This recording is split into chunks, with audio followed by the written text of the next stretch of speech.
Bueno, ahora sí, les damos la bienvenida a esta celebración del Día del Diseño Italiano, presentado por Instituto Marangoni, el Italian Design Metamorphosis, por Giorgio Biscaro. Giorgio es diseñador Hola. italiano, está ahí, bienvenido. Welcome, Giorgio. Gracias. Gracias.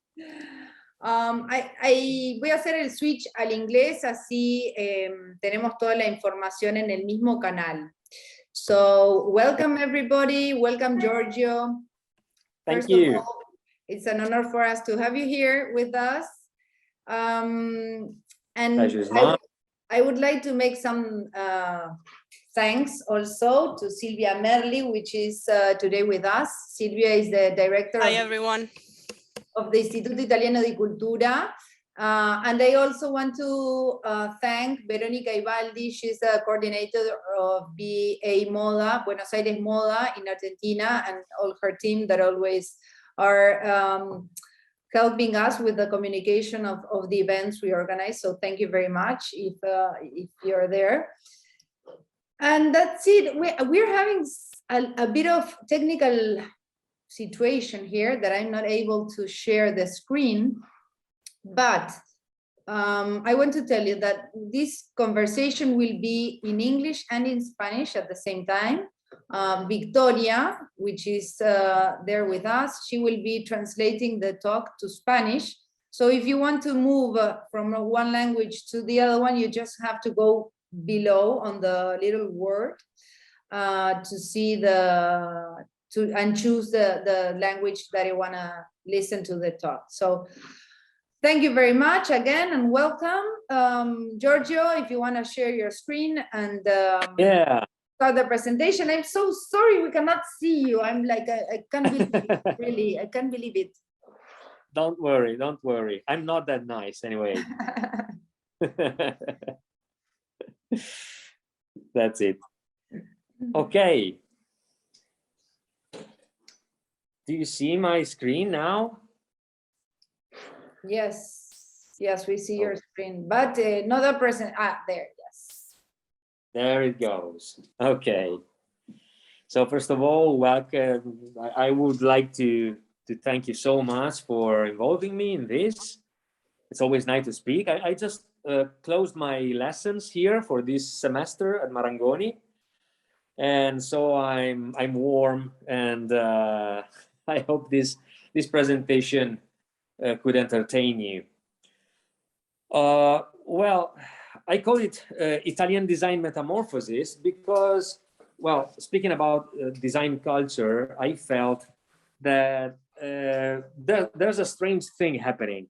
We know much things about the Italian design, and we always refer to Italian design. I don't know if you have a proper definition by yourself of Italian design, but Italian design is something that usually stops with the past millennium, actually. The reasons are not that clear, or they can, if you know our history, but the point is that during this small lecture, and that I hope won't bore you, I'll try to create some links between what is a culture and its outcome in terms of design and so on. Sounds like very, boring and so on. But in the end, I think that it's almost funny to see how what we call trend, and we think it's the decision or the arbitrary initiative of somebody, actually is influenced by very famous sometimes and common, sometimes terrible also happening that have took place along our history, your history. I know that every country has its own history. Italy, for a certain way, for certain reasons, found itself across different situations that created what today is our culture in design. So, well, this is me. If you want, I just have a small picture just to. At least we can see you there. Exactly. Well, anyway, this is just an hello.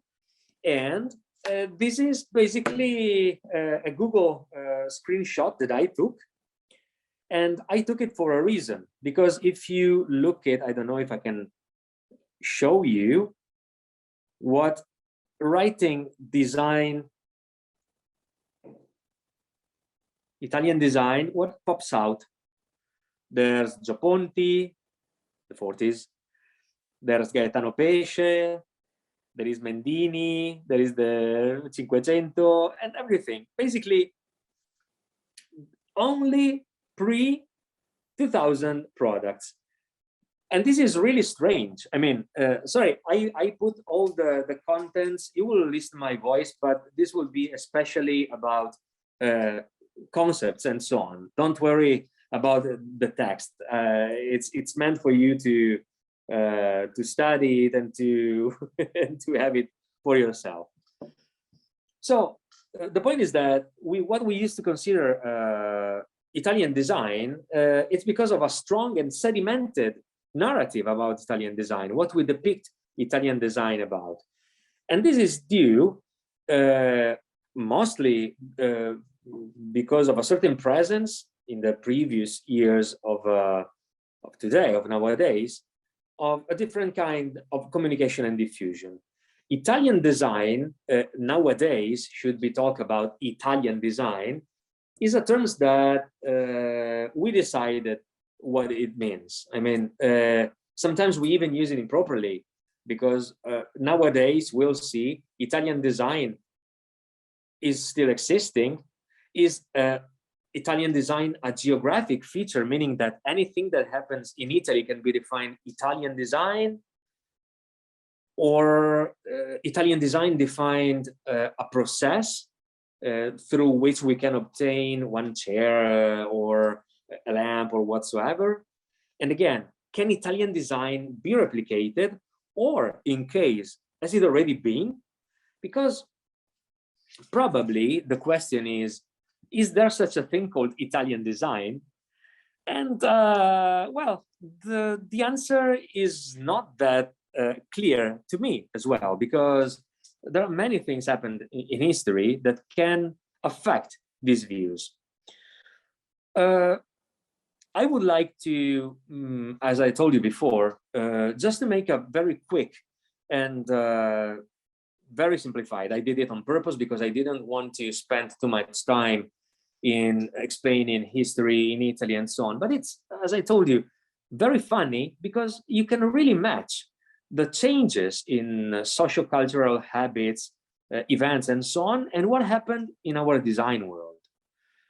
I'd like you to share with me these links between our society and the shape of things that surrounds us.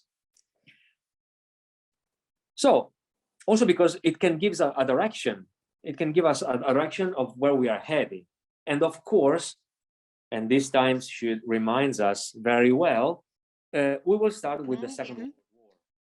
Lo que comenzó con la Segunda Guerra Mundial. No tanto antes de ese momento, el diseño italiano ya estaba presente, pero después de ese episodio tan terrible, después de que se firmara la paz y se estableciera todos los acuerdos, quedaron ciertos escombros, muy pocos recursos para trabajar. Y tuvimos que reconstruirnos con gran motivación y encontrarla en los distintos puntos de la cultura. Nuestro gobierno sentía y también comprendía que para poder hacer esto necesitábamos avanzar, estar en movimiento, trabajar, por supuesto, también producir y obtener el dinero que nos permitiera consumir y transportar nuestro producto. También es claro que esto afectó las primeras áreas de la innovación y la primera afectada fue la del transporte.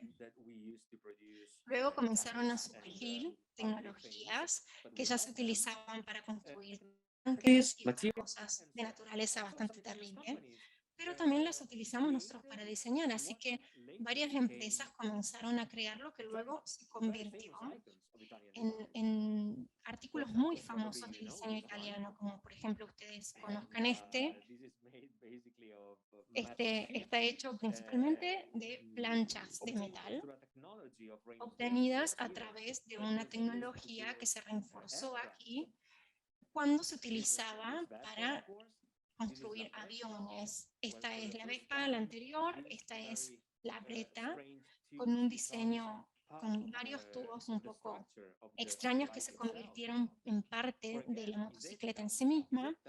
Luego tenemos Z, que tiene la misma apertura de un avión, la misma forma de abrir su puerta. Y también tiene cierto parecido a un helicóptero en esta forma tan corta y su cola corta también. También el gun. The point is that this stimulus generated a booming age. And maybe in other countries this happened before, sometimes it happens later. For us, it happened in that period. And that booming age helped us to produce through the use with designers and the help of architects and so on. They thought about a way to rationally, and this adverb is very important, rationally, produce useful and high quality products at an accessible price. And that's why we call today, what we call today, rational design. I mean, this is Superleggera by Gio Ponti. It has been designed starting from a very traditional chair, and it rationalized all the components, the legs section, in order to be very light, very easy to produce, and accessible to most people. It became like the chair of the middle class somehow. This rationalism was also meant to conglomerate different function in the same object. This is Cicognino, for example, by Franco Albini, and it couples a table, a coffee table, together with some sort of hanging items, so you can put some items as well. This is rationalism. But industry puts itself to promote design development from, in this case, a chemical point of view. In 1954, Giulio Natta was a chemical engineer, received the Nobel Prize because he found a way to make plastic stable, unless just having a melted amount of atoms that stays there and nothing happened. He found a way to crystallize that material. And so plastic molding was basically invented. And the formulation of polypropylene made many objects that were made in different ways, expensive way and so on, to be produced easily. And yeah, lots of Italian architects experimented with that material, creating shapes that could not be obtained. Just think about, I don't know, a rounded shape that today we can obtain in plastic compared to what you can do once you have just a very basic metal sheet. It costs a lot, it can break, and so on. Plastic, from that point of view, was really a game changer. And again, since it was really quick to produce and easy to produce, because, you know, if you ever saw an injection molding machine, I can assure it's quite fast. So it's tang, tang, tang, tang, and every 5 seconds, a new piece comes out. So this high batch replication allowed for a wide availability of goods with a low price. And yeah, again, design started to be a democratizing process, because those objects were only a privilege of certain higher classes, but nowadays were made available to everybody. And tastes also were changing. This flowing curved surface were representing modernity, because it was seen as something not existing before, and became something like a status symbol. So, since it's a status symbol, I, company, want to make it evident. I want to underline its unique features. And so I start creating this kind of very organic shape, flowing, surfaces, and so on. And don't forget that meanwhile, younger consumers starts to buy. They didn't want anything that was like before, paradigmatic, something that was common. This happened all around the world, of course, not only in Italy. But this craving for the change of a paradigm demanded a free aesthetic too. And no, this is Austin Powers. But yeah, this is what happened. I mean, we changed completely our paradigm, where a simple chair with 4 legs in metal, straight, and so on, was replaced by this kind of flowing shape. This is Werner Panton chair. Now it's produced by Vitra. But many of these kind of product has an ancestry in Italian design as well. This is organic design. And again, you see that organic design is not just the choice of Werner Panton or other designers. The point is that something happened in our culture, so we needed something that was close to the organic world, because, you know, we were like hippie in a hippie era, in a hippie age, and we tried to mimic with objects what we liked in nature. And so we had organic design. This is Dalù by Magistretti. Again, a typical example of this organic shape that underlined how we had a technological shift. So, and again, sorry, I was forgetting, this freeform approach, together with the fact that we were reaching the moon, some says, somebody say, condensed even in a more extreme trend that was trying to replicate that kind of futuristic world and so on. We arrived at the space age with very more than strange objects, but very fluent, very almost alien, and so on. This was affected by not a technology, not a revolution, but just the fact that we reached a place that we were not supposed to go to. Giorgio, sorry to interrupt you, but just wanted to let you know that you can use the camera now, so we can see you while you talk. Oh yeah, good. Good. Let me say hello then. Sorry. Yes. Yes. There you are. Yeah. Hello. You need to still use the mask? Yeah, we're still, yes, because now we're in a closed place. Yeah. So this is me. Remember me because I have to pay myself here. Okay, great. Okay, but anyway, please also stop me if there's something that interests you about the content and what I'm talking about, huh? Okay. Because we arrived at the very strange space age. And yeah, so what happened?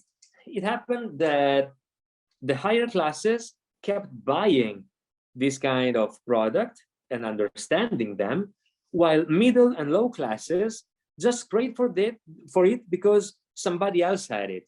They didn't understand the values of those products because poor people, they were ignorant and they had a low instruction or a low schooling, and so they bought that object just because they liked the shape and nothing else.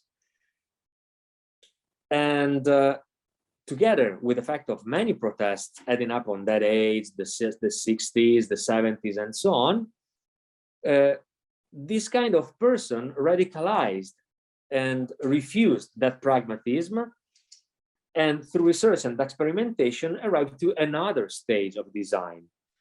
They wanted to oppose to this consumerism where people just bought things without understanding why they bought it and why they should have it. And that's why we call that period in Italian design radical design.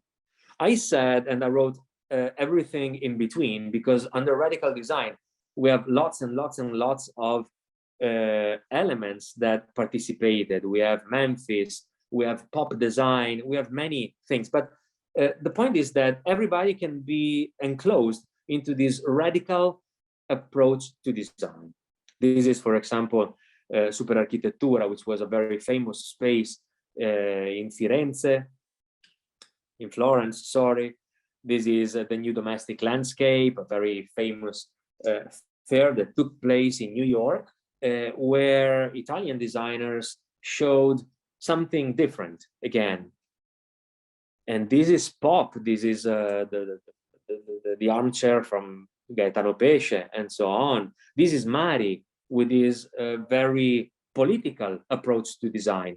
They are all radical design. This is Archizoom with this flurry flurry sofa, very 60 and free spirited. But after this period of radicalization, where we tried to make everybody aware of what design is and why designers designed a certain item, we came into an era of crisis. It was the first oil crisis. We had gas shortage, oil shortage that was not easy to buy raw materials and so on. And this unavailability and consequently a lack of confidence in the industry led to a recalibration. I mean, okay, we used to buy a lot of things. Those beautiful things were made by industry that created for us these beautiful objects, and it's like, you know, something that saves you. It's your savior. The industry, whatever it happens, will kept producing, and we will have our beautiful home and so on. And suddenly everything disappears, and we have this crisis. And this doubt made designer refuse the link to the previous modernity. We called, of course, now it's not modernity, but at the time, the radicalism was seen as modern and embodied modern values. And so they rejected this modernism. And so, of course, we have postmodernism. We are used to understand postmodernism when we talk about Memphis and a certain taste in design. But again, this is the consequence of an economic moment. The global economic politics caused an increase of unemployment. And this is important because it affects whatever happened in Italian design after. The circulating money reduced. It's hard to find a job, an employment.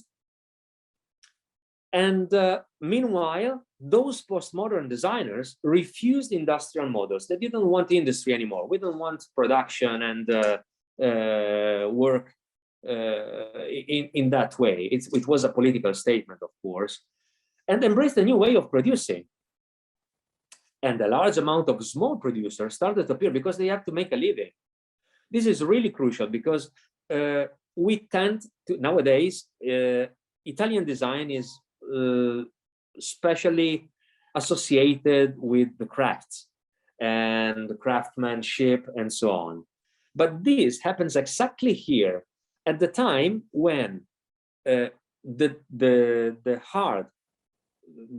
difficulty of finding a job pushed many people to establish family-run businesses. Those family-run suppliers were in need of making a living and tried their best to satisfy the request of the designers that I told you before. So designers wanted to create something that was not industrial, wanted to create something special, and very small suppliers wanted to basically make a living. And so they tried to specialize as much as they can. It was a perfect match. On one hand, you have somebody that is demanding, and on the other hand, you have a craftsman that is there to make your dreams come true. Now this is, it's said in a very poetic way. But anyway, this is really funny because this structure of our economic reality is still there. I mean, we are still working with that very microscopic workshops or small industries and so on. And this kind of hyper specialization really affected the way Italian design was born in those years. So the postmodernism and its main companies, actors, and so on became mainstream. And today, those that trend, let's call it trend, associated with a very poor period of our times, is still sought after. And maybe this is because the present background is very similar to the one when postmodernism arose, meaning that we are since 2008, we are facing such a certain crisis globally. And this probably helps us to understand, to reject industry, the heavy industrialization as the solution of our bad times. And on the other hand, trying to find those kind of items. This is a table from Memphis, and it's very peculiar because it completely rejects what modernism taught us. The legs of this table are reversed. They are all zigzag, just because this way, and in different colors as well. I mean, should you define this thing with illogical things, yes, this is the right item, because it's completely not logic, not rational, and that's why they wanted to design this way. But again, ceramics, this is a master ceramist in Italy that worked with Ettore Sozzas, and they basically created very famous pieces where Sozzas asked to create something that was simply not feasible, and they had to smash their head again the ceramics to make it happen. Or again, the over decoration of a very traditional classic like this armchair, this Proust armchair by Alessandro Mendini, and so on. This is postmodernism, and this postmodernism is so much against something, and especially against standards, that could not stay there because it would have been a contradiction.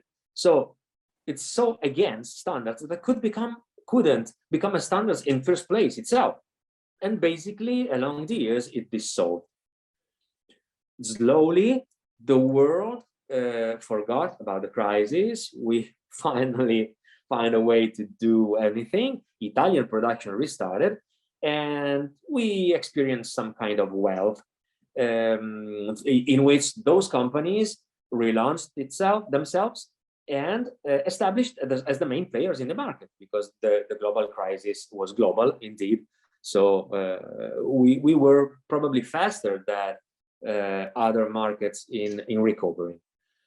But then we had another crisis, probably, I mean, I remembered it. I remember when we were talking about Gaddafi here in Europe, or Saddam Hussein and so on. And the second oil crisis happened when, of course, and this is a bad news, but the point is that it happened when the mainstream audience, the customers, were already used to very high consumerism. And this, in the end, didn't generate the revision and the reanalysis that generated the first oil crisis. Basically, the sentence was, we can produce too much, but we want our products anyway. Just give them to us. And that's the reason why we passed from this kind of aesthetic, which is Memphis, which is super abundant and bold and so on, to this. This is Costanza. It's Costanza by Luce Plan, where a simple sheet of plastic is wrapped around a very, very basic stem and a base. And this marked the the beginning of a trend called minimalism, because the second oil crisis impacted into a society that was in a way prepared to sustain the lack of resources, because it was the second one. And instead of suspend the production at all, meaning that, okay, we don't have plastic anymore, let's stop our production. No, we assisted to a modulation of production. So instead of using a certain amount of plastic per lamp, we produced much less. Again, in this case, since we were becoming highly consumeristic, the industry was seen as our savior. And that's why we can embrace this area of minimalism. Minimalism is important because since it sells less material than before, somehow it needed a justification from the company. The company needed to justify certain prices to their customers. And yeah, so we started talking about destructurization, abstraction of the archetypes that we were used before. And it was really helpful to continue selling those kind of items. Then again, the oil crisis, of course, faded off. And so this time left a certain optimism in our heart. And we started, as Italian manufacturers, we started producing large batches, making large investments. And we felt we were kind of richer than before. Not to mention the fact that a globalized market helped pushing the brands. And those brands wanted to dare more in order to be recognizable and sought after. So, for example, we are this kind of experimentation by Cartel. Cartel in those years becomes a superstar of design, or Magis as well. Magis for the first time elevate the plastic as the same level as richer material. This is Bombo stool designed by Stefano Giovannoni, and this is the most copied stool ever. The owner of the company has in mind of making a museum of all the copies of this stool. That is about like 300 different copies, almost similar, but mostly copycats. So brands in that stage, it's the 90s, kept involving design stars that were creating, promising them the will and the assistance to make those projects that they have true. This is Air Chair, again, by Magis. This is produced with a very dramatic technology that involves pushing gas, like a very thin gas, into the mold in order to push the melted plastic against the mold. It's like inflating a balloon in the shape of a chair. And this is a really astonishingly beautiful process that was invented by a company here in Italy, in Bergamo, that was invented here and used by Magis to produce this chair that was a dream of this designer called Jasper Morrison. Probably you know it. So, the designers, of course, returned this trust from the companies, from the brands, bringing those names in their homelands. So it was like a PR. You make me a project that I was dreaming about, and I make you published in Stockholm, everywhere in the world, and so on. This is Ron Arad for Moroso, and so on. And this recognizability of Italian design that was so eccentric, and the profitable relationships developed by these firms still kept the Italian design what we are used to know even nowadays: desirable, status symbol, and sought after.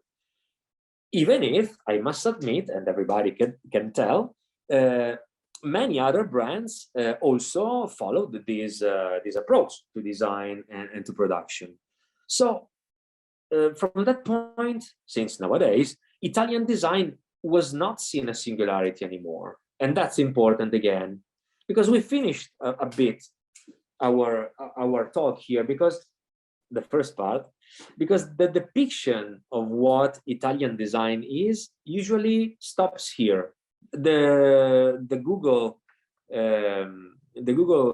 snap that I showed you before shows us something that stops in the middle of the 90s, the end of the 90s, but not that much. But what about Italian design? We were talking about Italian design before. Is it left something from that Italian design? I mean, the premises from the sociocultural environment are totally unspecific. Why? Because we are living in a globalized Western world, and everything that happens here happens elsewhere, anywhere. We share events. We can buy goods from anywhere. I remember when I developed some lamps by Foscarini, and we ordered kilometers of special papers from Japan, made of special rice, made by hand, and so on. And it's really easy to get materials, raw materials, technologies, and so on. So this geographical connotation and features that I was mentioning before at the beginning of the lecture is not simply happening anymore. I mean, everybody can do anything, anywhere. The media as well, there's a problem. Once we started with specialistic blogs and nowadays also social networks, we created a culture that is always the same in every part of the world. In the 80s, in the 90s, even before sometimes, we could exactly define a trend and understand where a certain item was produced and designed just by looking at that. Because the culture was so specific. We had Scandinavian design, Italian design, Mediterranean design, ethnic design, and so on. Many kind of specialistic and very peculiar design. Once we started publishing everything everywhere, it's clear that if I check, I don't know, just mention one, design.com or Architectonic and so on, I see the same thing, and I'm affected and influenced by those publications, we can call it publication, in Italy as you so far away, or in Japan, or in the Far East. I mean, media created this kind of homogeneous common culture. If you look at blogs nowadays, you really can tell whether a product has been made in Sweden or Italy. Of course, we had IKEA, so our Scandinavian sense for the design has increased, of course, but there's a certain flatness all around the design culture globally. And that's, of course, a bit of a problem. Yeah, Italian design is defined by its icon. We tend to talk about the Arco by Castiglioni, I don't know, the Eclissi by Magistretti, and so on. But we are used to the shape. We understand and remember the shapes. So we define design, and I say also here, I specify more than a definition is a confination, because we enclose all those meaning, all those significance into a small shape or a big shape, but anyway, into shapes. We don't understand, we are no more aware of why that particular lamp has been produced that way or not. And we could even state, and this is a term that I invented, I know, but it works. The so-called icons nowadays of Italian design are an avatarization, meaning that we take something that has its reason, its way of being there. We take the shape and say, okay, this is the shape. This is the shape that you have to buy. This is interesting. This is nice. And so only visual features survive. So can we still define this Italian design nowadays? Yes. For example, as I told you before, the production system, the production environment is still quite specific, meaning that we still have very microscopic workshop where designers can go and ask the old owner to create a prototype of a chair, of a lamp that they had in mind. And probably they also had the power to produce it if the idea is nice and propose it to companies. The productive process is relevant. These Italian family-run companies are surviving nowadays, and many Italian designers started to self-edit their project. But again, is this enough to define Italian design as a uniqueness, a singularity? We left our talk at the end of the 90s. As we saw, the last year, those decades, made possible the flourishing of those design stars, Jasper Morrison, Philip Stark, the Burlex, and so on. And we started talking about brands and design with using a new way of interacting, a new narrative. Not surprisingly, since we were creating this, how can I say, this character of the famous designer, which is cool and lives high and does a beautiful job and can dedicate himself or herself to anything that was about kitchenware or cooking or bathrooms and so on. Of course, it happened that many young students wanted to become designers. So not surprisingly, this creation of the designer superstar encouraged the creation of many design schools. I'm sitting in one of that. Academies, institutes. And so it happened basically a democratization. It happened finally that many students found a way to become designers. They had a degree. They studied into respected institutions, so they become professionally designers. It's a bit what happened with digital photography, you know? Nowadays, everybody can take pictures, can take snapshots of anything. You just point and click. But this didn't elevate actually the level of our photographic preparation. I mean, if we should define our ability of taking pictures from the diffusion of the photographic means, we will do a mistake, basically. And yeah, so the comparison is almost similar.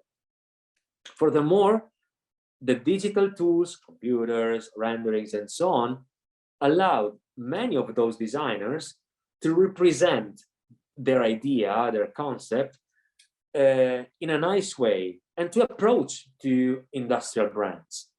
In the past, usually, if you were a young designer, a young architect, you just were hired by a famous designer. You worked in a very giant studio with many people inside, and you learned how to represent something that was already convincing because it was the concept of the famous designer.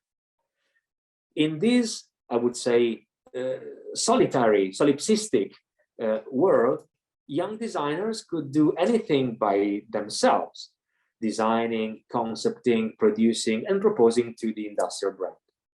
But this industrial brand, unluckily, were not excessively interested because many of them were already busy with the famous designers that I told you before. So across the new millennium, many young industrial designers, let's say, product designers, were basically without anything to do. And yeah, this large amount of fresh designers, rookies, flooded a market that was saturated. And they were basically rejected by the companies, especially nowadays. So since companies were busy with the famous designer that I told you before, Italy was changing again. In the meantime, the new millennium brought a quite optimistic view of the world until, as I told you, the 2008, 2010, and a quite optimistic mood brought companies to recuperate and make up the time that they lost because of the oil crisis. So they started producing a lot of items, lots of products, lots of variation. And this, I define it as a bulimic design because it has no reason to be so much. So this bulimic desire to produce and cover any niche of the market and satisfy any kind of user brought the brands to launch too many products. We flooded the market with products. And in the end, this proved to be short-sighted. It was not strategic because it led to what it's called today, and we can experience nowadays, to the death of the icon. I mean, we were used to think about that object, that icon, that iconic object that identified a specific trend or a specific age of its time, like I showed you before. But once you make those objects lose their uniqueness, you basically lose anything. You cannot use that object to identify a certain range of time, because that object is not that unique anymore. It has to battle between other hundreds of objects. This is a simplification, and it would need another lesson alone. But in the end, this brought to the death of the icon. We cannot define icon anymore. Indeed, few, if any, of the products launched in the last 15 years are memorable. And I specified, I'm not saying they're not cool, because they are cool actually, but they lack that uniqueness that could make them memorable. Really important to understand. And because this happened basically with anything. We produced too much music, too much movies, too much pictures, and so on. That, you know, it's like looking at a jewelry shop display. If you look at the jewelry shop, usually you will find all the display is empty with a color, like Tiffany, I don't know, I have the Tiffany colors. And at the center of the display, you will have 1, 2, maybe 3 items sometimes. This helps elevating the perception of that product.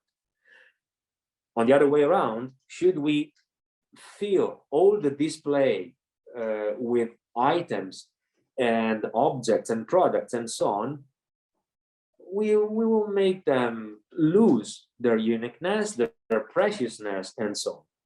This unluckily happened with the Italian design of the new millennium, and this brought to the death of the icon.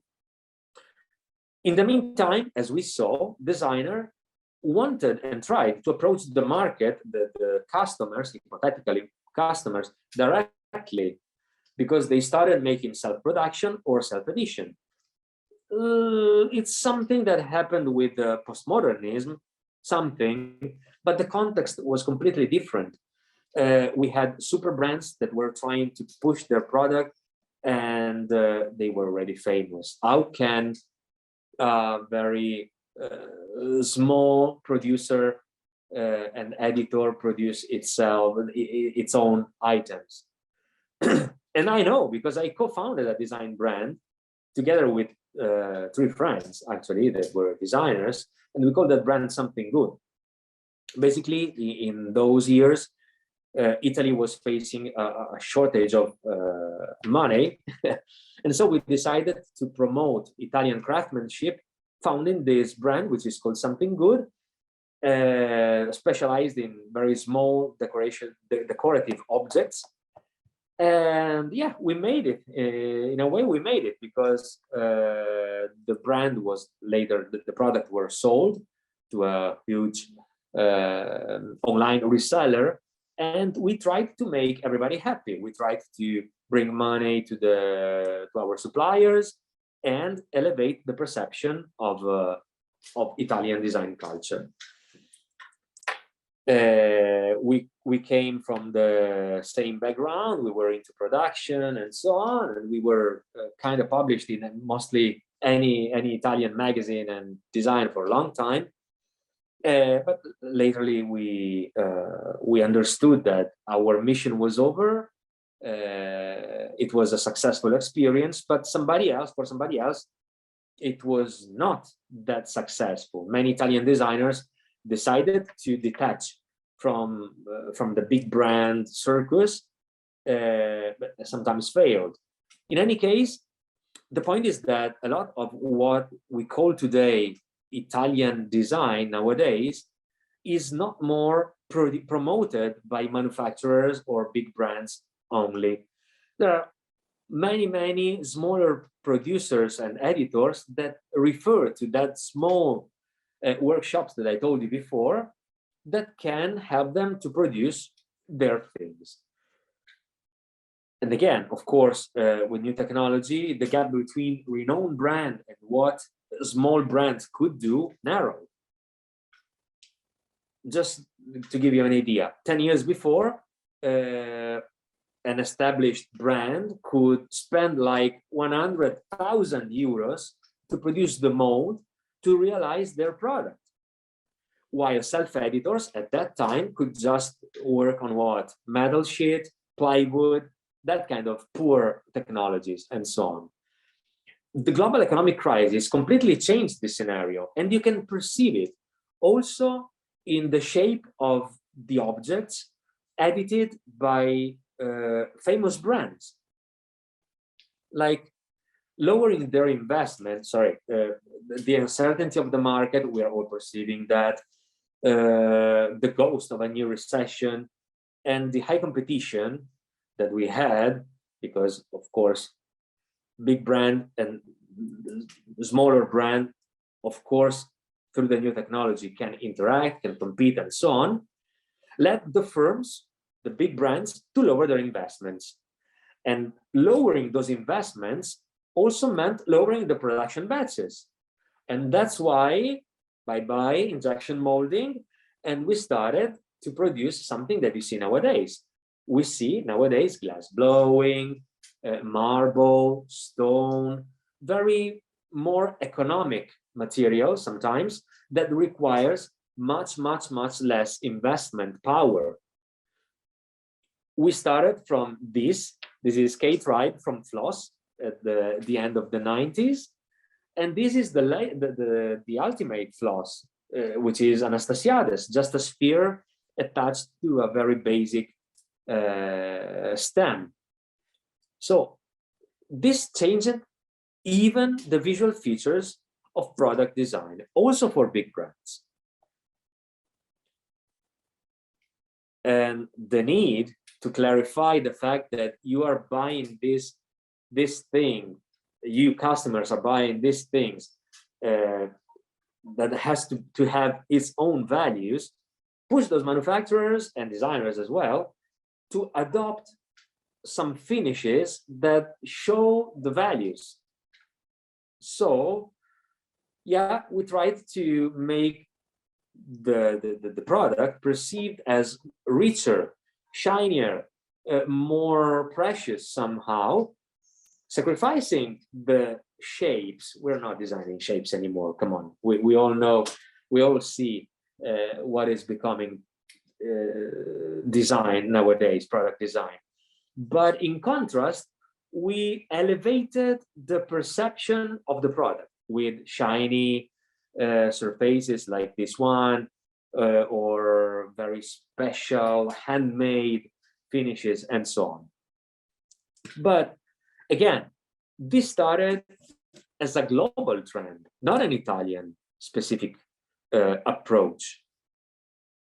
Nowadays, an Italian design specific features is not detectable in products anymore. You can't tell Italian design. But what makes Italian design really valuable today is this design culture heritage, the one that we were talking before, the one that we absolutely must not lose. So a multidisciplinary and conscious approach to the discipline of design is still at the very core of global design. Nowadays, Italy, as I told you before, ended up being famous because of a fortunate series of events.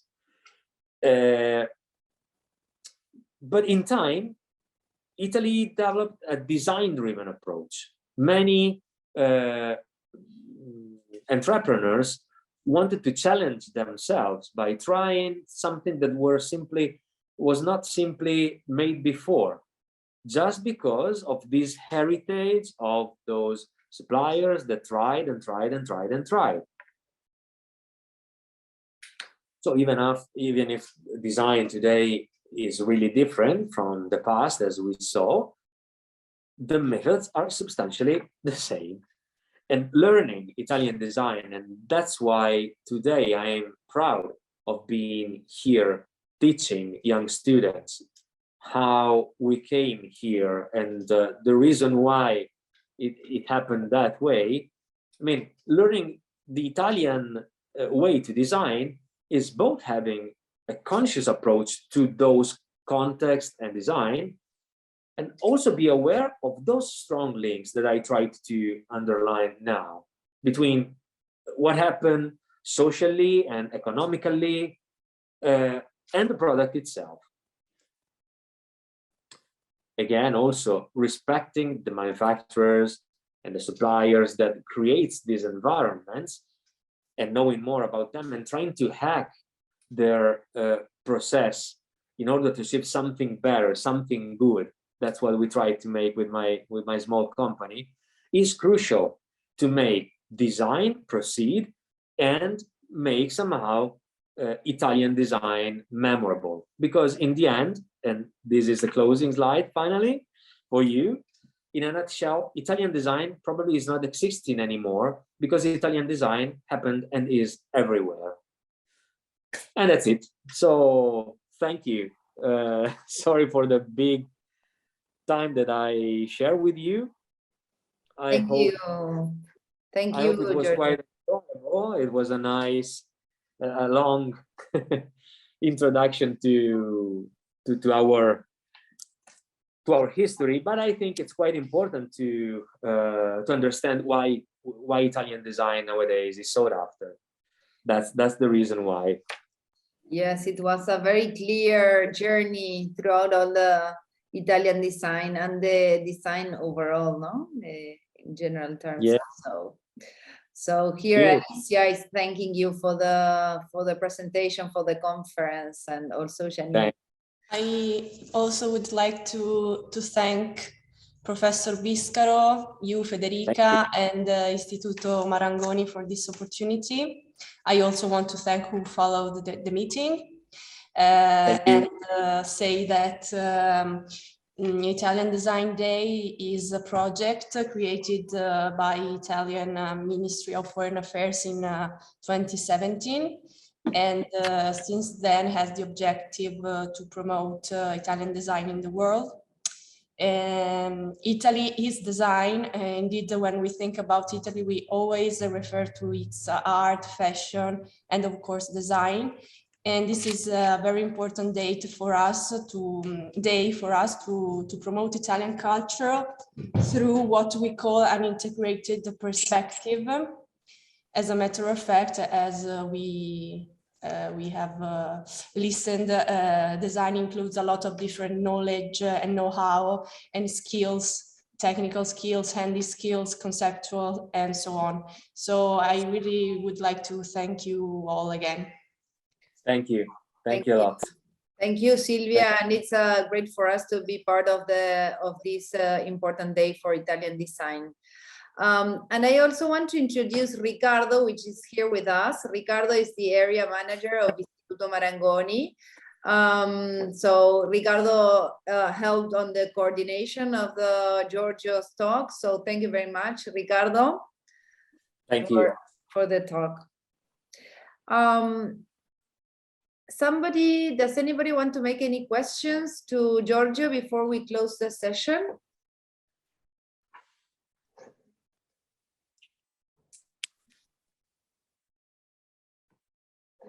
No, no questions? Okay, great. Well, thank you again, Buenos Aires Moda, also for the communication. And if we will have the record of this talk, if anybody wants to see it again afterwards. And if not, we will be closing the session now. Giorgio, thank you once again. Thank you. And Thank enjoy you so the much. evening. Gracias, You too. Silvia. Thank you. Bye bye. Gracias. Gracias. Ciao ciao. Ciao.